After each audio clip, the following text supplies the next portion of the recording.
नमस्कार साथियों, मैं Sushma Agrawal life and law channel में आपका स्वागत करती हूं। आज बहुत ही महत्वपूर्ण टॉपिक को अपन समझेंगे। सिविल कार्यवाही किस प्रकार कार्य करती है, कोर्ट की उसकी प्रक्रिया क्या है। सिविल प्रोसीडिंग को समझने से पहले हमें समझना पड़ेगा लॉ क्या है। लॉ ऐसा उपक्रम है जिसके द्वारा समाज को कंट्रोल किया जाता है और रेगुलेट किया जाता है। ऐसा उपकरण जिसके द्वारा समाज को नियंत्रित और विनियमित किया जाता है उसे लॉ कहते हैं। लॉ दो प्रकार के होते हैं, सब्सटेंटिव लॉ और प्रोसीजरल लॉ। सब्सटेंटिव लॉ जो किसी व्यक्ति के राइट और ड्यूटीज को डिफाइन करते हैं वो सब्सटेंटिव लॉ है, जैसे कि कॉन्ट्रैक्ट एक्ट है, स्पेसिफिक परफॉर्मेंस एक्ट है, टीपी एक्ट है और बीएनएस है। कॉन्ट्रैक्ट एक्ट में बता रखा है किस प्रकार एक लीगल कॉन्ट्रैक्ट के लिए वैलिड कंडीशंस क्या होंगी। अगर कोई पर्सन ब्रीच कर रहा है कॉन्ट्रैक्ट, कोई पर्सन ब्रीच ऑफ कॉन्ट्रैक्ट करता है तो उस व्यक्ति को कंपनसेशन देना पड़ेगा, डैमेज देनी पड़ेगी। अब ये डैमेज किस प्रकार दिया जाएगा, तो इसकी प्रक्रिया क्या होगी कोर्ट में, हम सीपीसी में जाते हैं। उसी प्रकार स्पेसिफिक परफॉर्मेंस एक्ट के तहत बताया गया है कि अगर किसी प्लेंटिफ है, वादी है, उसके अधिकारों की पूर्ति किसी सिर्फ डैमेज दिलाने से नहीं होगी तो उस कॉन्ट्रैक्ट का स्पेसिफिक परफॉर्मेंस कराया जाएगा। तो वो प्रक्रिया क्या होगी, उसके तहत वो सिविल प्रोसीडिंग सीपीसी के तहत वो प्रक्रिया दे रखी है।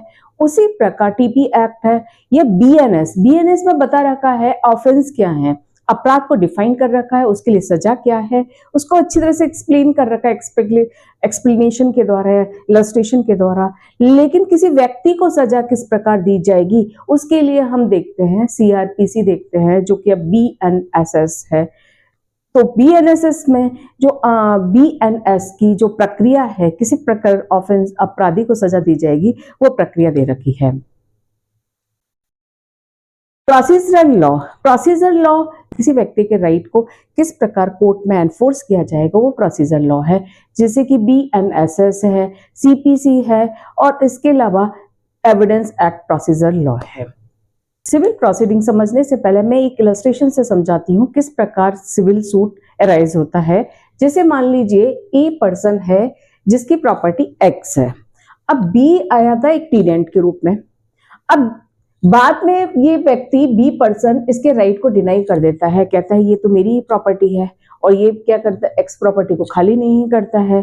अब ए व्यक्ति को राइट होता है इसके अगेंस्ट सूट लाने के लिए, कब्जे के पोजीशन के लिए, एक्स प्रॉपर्टी पर पोजीशन के लिए। तो ये व्यक्ति क्या हुआ, ये कोर्ट में लेके आएगा सूट, तो ये व्यक्ति क्या हुआ, प्लेंटिफ।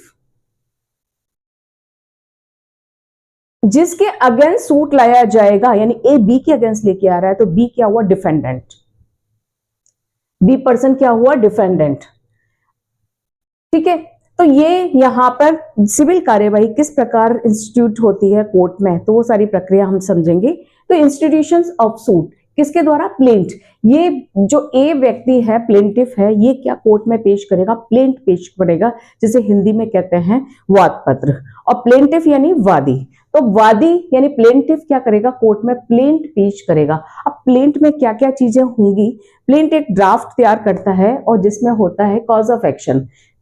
कॉज ऑफ एक्शन यानी कि वाद कारण, क्या किस कारण आपका ये जो सूट अराइज हुआ, वाद का कारण यानी झगड़े की जड़ क्या है, रिलीफ क्या रेमेडीज चाहता है प्लेंटिफ, ये भी आपको अपने प्लेंट में बताना होगा। दूसरा है जुरिडिक्शन, इस कोर्ट को, जिस कोर्ट में अपन जा रहे हैं उस कोर्ट को जुरिडिक्शन है या नहीं है, ये भी आपको प्लेंट में बताना पड़ेगा। कोर्ट फीस, सिविल सूट में ध्यान रखना कोर्ट फीस लगती है, वो अकॉर्डिंग कोर्ट फीस एक्ट के अकॉर्डिंग लगती है। तो कोर्ट फीस भी आपने पर्याप्त सफिशिएंट कोर्ट फीस पे आपने सूट फाइल किया है तो ये भी आपको बताना पड़ेगा। तो ये लगाएगा प्लेंटिफ, प्लेंट लगाएगा कोर्ट में। अब कोर्ट के पास मामला आ गया, कोर्ट क्या करेगा, रजिस्टर करेगा सूट को और क्या करेगा, डिफेंडेंट के लिए सम्मन जारी करेगा। तो यहां से ये क्या कहते हैं, इशू ऑफ सम्मन। तो दूसरी प्रक्रिया क्या होगी, जैसे कोर्ट में सूट जाता है, प्लेंट पेश किया जाता है, कोर्ट क्या करेगा, डिफेंडेंट को कोर्ट में हाजिर होने के लिए सम्मन जारी करेगा। अब डिफेंडेंट पर्सन क्या करेगा, रिटन स्टेटमेंट, जिसे हिंदी में कोर्ट की भाषा में कहते हैं जवाब दावा और जो हिंदी है उसमें कहते हैं लिखित कथन। तो डिफेंडेंट क्या करेगा, अपना रिटन स्टेटमेंट जवाब दावा कोर्ट में पेश करेगा। जवाब दावा में जो प्लेंट की जो बातें होती हैं उसका एक एक पैरा का स्पष्ट रूप से व्याख्या की जाएगी। आपको ये स्वीकार है या स्वीकार नहीं है तो किस कारण से स्वीकार नहीं है। तो जिस प्रकार प्लेंट के हर एक पॉइंट होते हैं उसका रिटन स्टेटमेंट, हर एक पॉइंट का जवाब डिफेंडेंट को पेश करना पड़ता है। डिफेंडेंट क्या कर सकता है, रिटन स्टेटमेंट के साथ में काउंटर क्लेम या सेट ऑफ के लिए भी आवेदन कर सकता है, सेट ऑफ भी लगा सकता है अपने रिटन स्टेटमेंट। अब काउंटर क्लेम सेट ऑफ क्या होता है ये अपन नेक्स्ट वीडियो में समझेंगे। रिटन स्टेटमेंट कोर्ट के पास पेश कर दिया जाता है तो कोर्ट क्या करेगा, प्लेंट और रिटन स्टेटमेंट दोनों के आधार पर इशू फ्रेम करेगा, फ्रेमिंग ऑफ इशू। तो इशू फ्रेम करेगा, इशू यानी कि इन दोनों में बीच में वास्तव में प्रश्न बनाएगा कि झगड़ा क्या है, यानी कि झगड़े की जड़ क्या है। प्रश्न बना दिया कि इन दोनों के बीच में डिस्प्यूट क्या है, तो वो हो जाएगा इशू। अब कोर्ट में इशू फ्रेम कर दिया जाता है। अब इशू को दोनों पार्टीज अपने अपने क्या करेंगे, एविडेंस पेश करेंगे इशू को साबित करने के लिए। अपने फेवर में हर एक पार्टी एविडेंस पेश करेगी। प्लेंटिफ के द्वारा कोई विटनेस को पेश किया जाता है तो प्लेंटिफ अपने विटनेस से जो एग्जामिनेशन करेगा उसे कहेंगे चीफ एग्जामिनेशन, उसे चीफ एग्जामिनेशन कहेंगे। और डिफेंडेंट जब प्लेंटिफ के विटनेस से प्रश्न करता है उसे कहेंगे क्रॉस एग्जामिनेशन। उसी प्रकार डिफेंडेंट भी अपने विटनेस पेश करेगा और चीफ एग्जामिनेशन करेगा और प्लेंटिफ डिफेंडेंट के जो विटनेस से परीक्षा करता है उसे कहेंगे क्रॉस एग्जामिनेशन।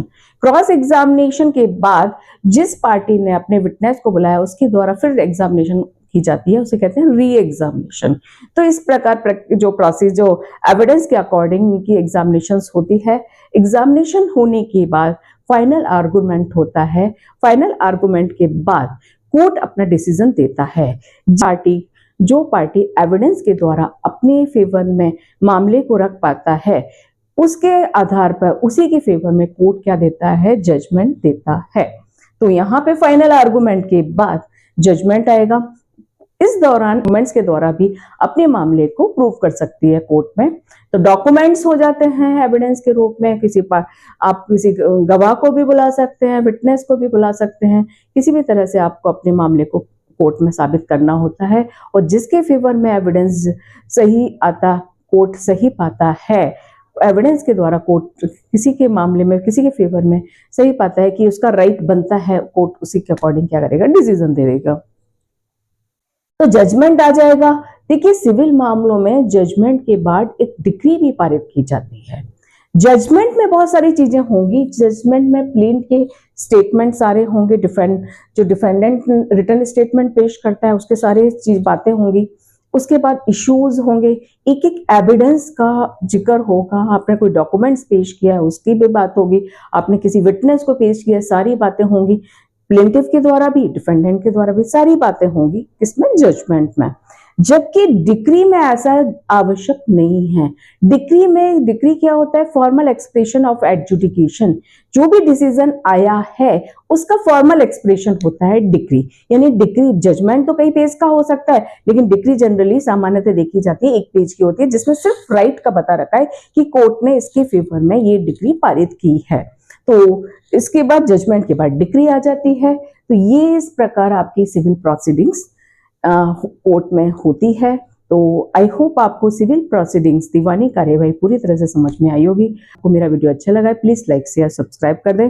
अगर कुछ कमी है तो वो भी कमेंट बॉक्स में लिखें, अगर अच्छा लगा है तो वो भी कमेंट बॉक्स में लिखें। आपके कमेंट्स से, आपके लाइक शेयर सब्सक्राइब करने से मेरा कॉन्फिडेंस बढ़ता है और मैं इस तरह की अच्छी वीडियो और लेके आऊंगी। Thank you so much.